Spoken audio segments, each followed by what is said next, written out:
I was looking at a map of Montreal the other day, just staring at it while waiting for my coffee, and it just struck me how psychological geography can be. Oh, yeah. How so? Well, you have the downtown core, all shiny and vertical. You have the west side, which, historically got all the love, all the nice commuter trains. Okay. And then you have the East End. The famous East End. Exactly. And if you ask the average Montrealer to describe it, especially the Far East, you get words like what? Refineries, logistics, trucks, And maybe where the subway goes to die. yeah. It's like the map just gives up after a certain point. That's a harsh, but it's a pretty accurate summary of the last 50 years.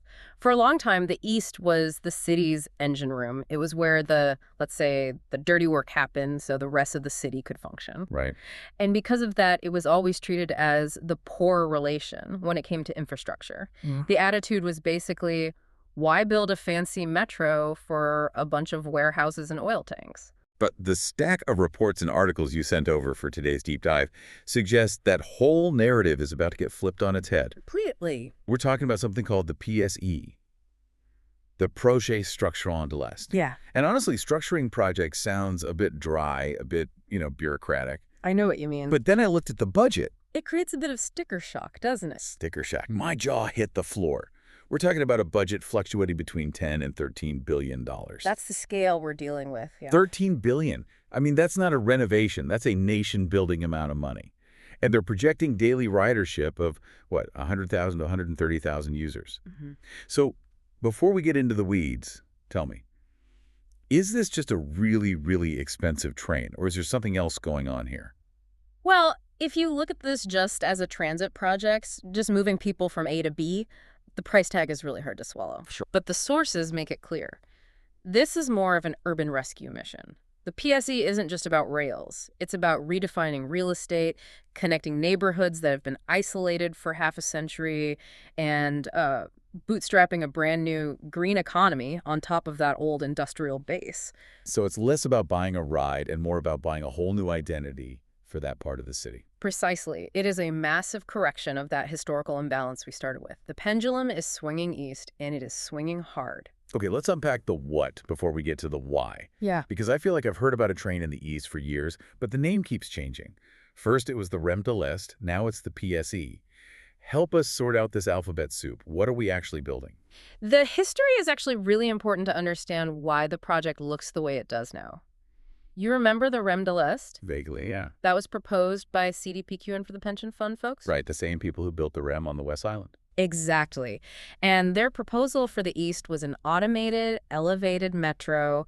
Think of the SkyTrain in Vancouver or the monorail at Disney, but running really fast. Up on big concrete pillars. Up high on concrete pillars, yeah. And the public reaction to that was, let's say, less than enthusiastic. It was a revolt. People saw the renderings of these massive concrete structures slicing through downtown and residential streets, and they hated it. They called it the wall effect. Wall effect, okay. They were terrified it would block sunlight, create a visual barrier, and basically scar the urban fabric forever. So the wall killed the project. It did. The government took the file away from the pension fund and gave it to the RTM. That's the Regional Metropolitan Transport Authority. And they came back with this, the PSE. Okay. The fundamental shift here is the technology.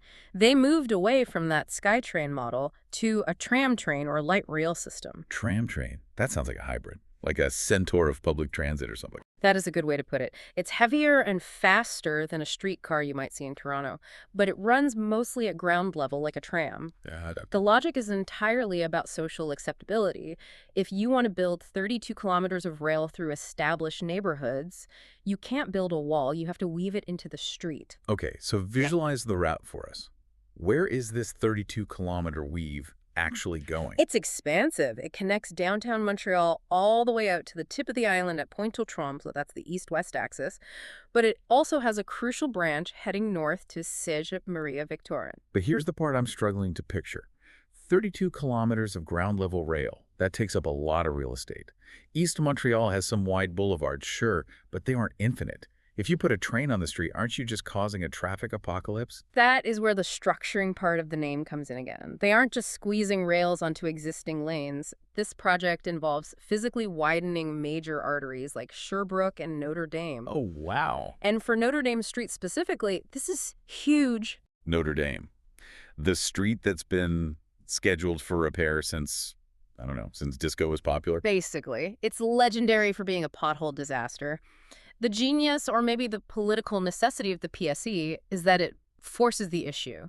You can't build the train without rebuilding the street. Ah, I see. So included in that massive budget is the complete refurbishment of Notre Dame into a modern urban boulevard. Sidewalks, drainage, lighting, the whole works. So it's a 2-for-1 deal. You get your fancy electric train, and you finally get a road that doesn't destroy your car's suspension. Exactly. It forces the city to fix the streetscape just to accommodate the transit. Let's pivot to the human side of this. The reports use this phrase, breaking isolation. Now, if you live downtown or near a metro, that might sound a bit abstract. But for someone in, say, Rivière-de-Carré or Montreal Nord, what does that isolation actually look like? It looks like a logistical nightmare. I mean, it looks like a 2-hour commute involving 3 bus transfers just to get to a morning class. What? Take Cégep Marie Victorin as a prime example. It's a major college, but historically, unless you had a car, it was incredibly difficult to get to. So you're limiting who can even go there based on whether they own a vehicle. Precisely. By running a rapid transit line directly to the campus, you de-isolate it. You increase the student capacity because suddenly a kid from downtown or the West End can actually get there in a reasonable amount of time. And it's not just students, right? One of the things that stood out to me was the hospital connection. The Maisonneuve-Rosemont Hospital, HMR. Yeah, this is a critical piece of the puzzle. HMR is the biggest hospital in the East, and frankly, the building is falling apart. I've heard that.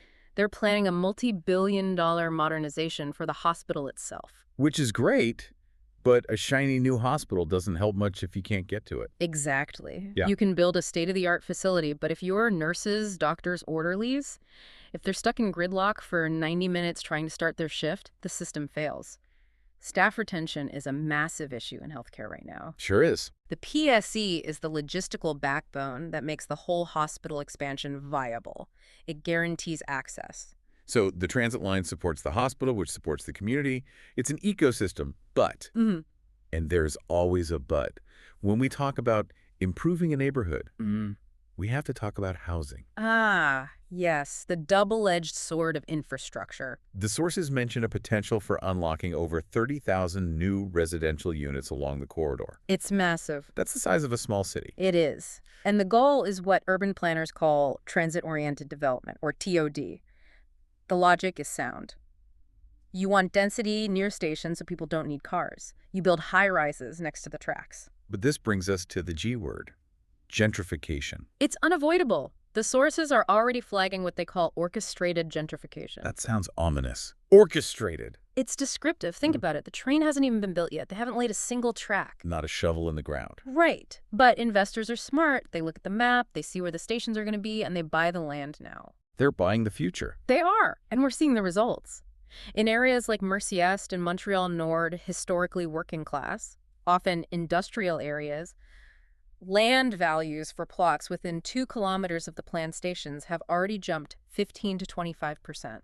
That is wild. Yeah. The project is still practically on paper, and prices are already pushing people out. That's the tension. You want to help the current residents by giving them better transit, but the very act of promising that transit makes their neighborhood more expensive. But the government must know this is happening.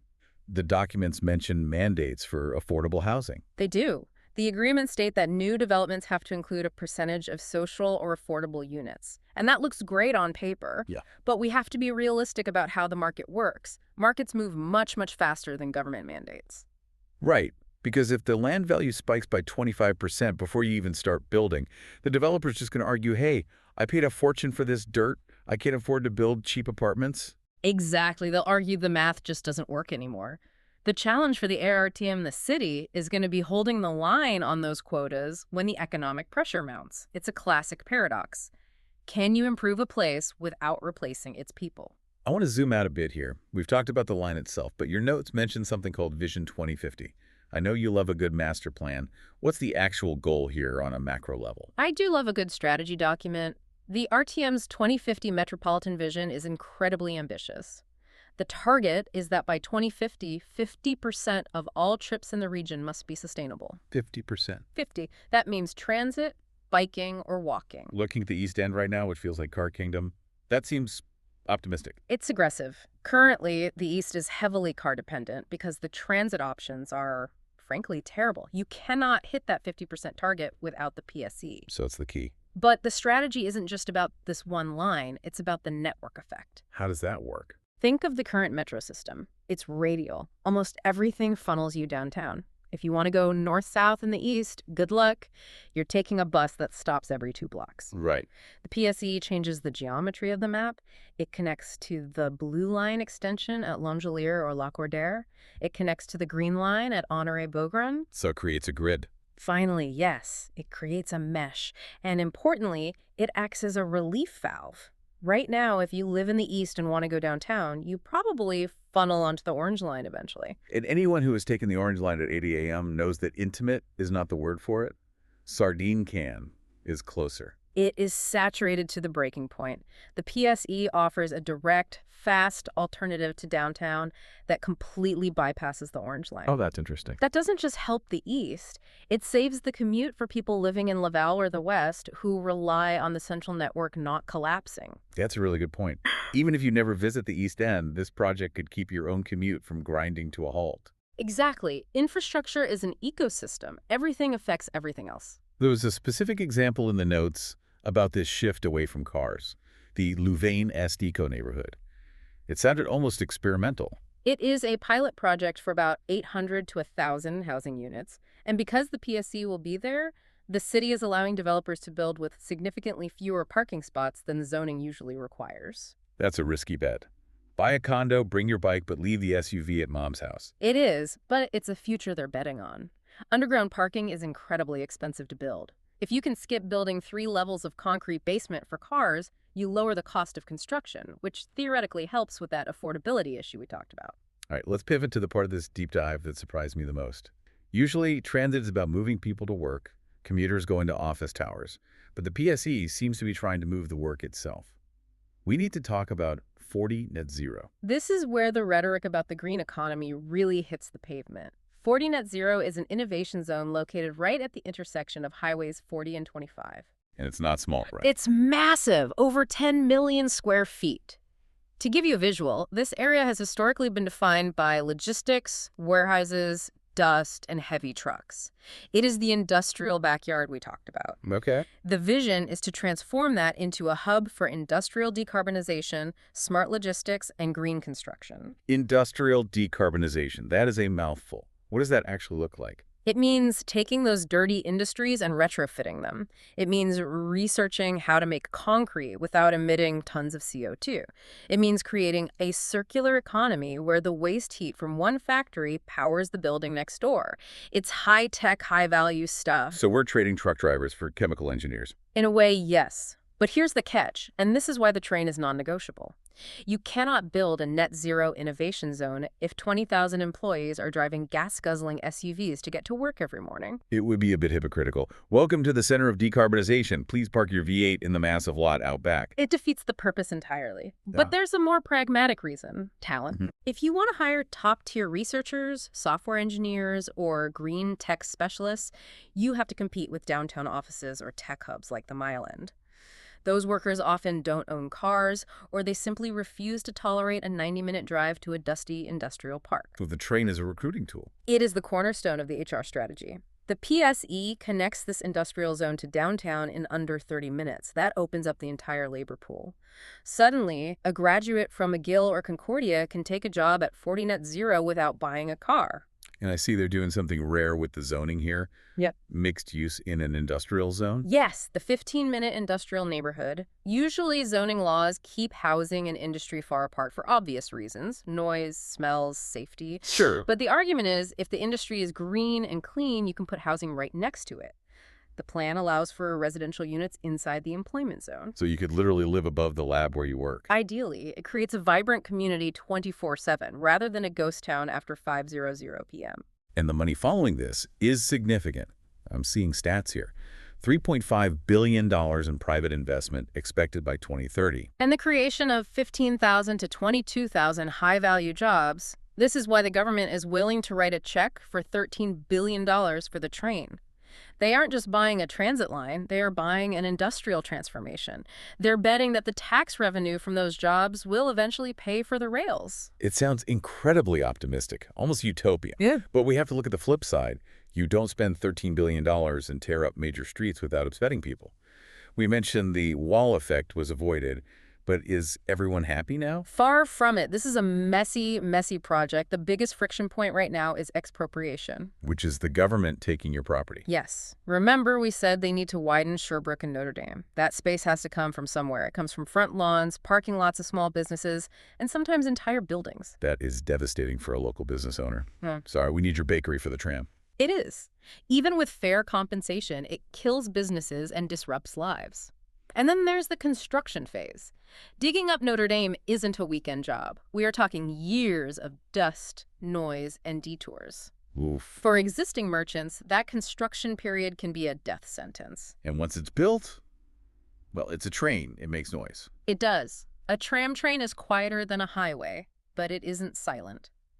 Residents who are used to a certain quiet, or at least a consistent background hum of traffic, are worried about the screech of wheels and the bells of a train running right past their windows every few minutes. And I imagine architectural integration is a big fight. How do you make a 32-kilometer rail line look good? That is the challenge. The ARPM is trying to balance technical needs with aesthetics. They want to avoid the foreign body effect, where the infrastructure looks like it just slashed through the neighborhood rather than serving it. Yeah. But there is a counter-proposal that is quite interesting. The Grand Parc de l'Est. The Great Eastern Park. This is the environmental sweetener. The idea is to create a biodiversity corridor along the transit infrastructure. So instead of just rails and concrete, you're planting thousands of trees, creating drainage swales, and greening the route. Like a green ribbon running through the industrial gray. That's the pitch. You're replacing mineralized zones, asphalt and concrete that trap heat, with green space. It's an attempt to heal the urban scar while you're building the transit. So if we pull all these threads together, we have a $13 billion train, a massive housing boom, a new industrial zone, and a lot of anxious residents facing years of construction. It is the biggest gamble Montreal has taken in decades. It really feels like the city is trying to force a pivot, like they're grabbing the steering wheel and just yanking it to the right, or to the east, I guess. It is exactly that. The PSE marks the end of the Old East, the disconnected, dirty backyard of the city.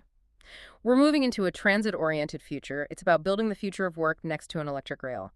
They're trying to turn the city's polluting engine into its green economy headquarters. That is a profound shift in identity. Yeah. It's not just painting over the rust. It's replacing the whole machinery. It is. But it leaves us with a lingering question. We talk about infrastructure like it's just engineering, concrete, steel, voltage, but it's really sociology. How so? Because you have to ask, who is this really for? When you build a world-class green neighborhood and a high-speed link to downtown, and land values triple, are you building it for the people who suffered through the pollution and isolation for the last 50 years? Or are you building it for the young professionals who will displace them? That is the question. History suggests it's very, very difficult to upgrade a place without replacing its people. The PSE is a magnificent project on paper, but the real test will be in the policy. Can they protect the current residents while building for the future? Or will the East End simply become another expensive extension of the downtown core? A huge question to chew on. That is all for our deep dive into the PSE. It's a story of billions of dollars, electric trains, and the battle for the soul of a neighborhood. Thanks for listening, and we'll catch you on the next one. Goodbye.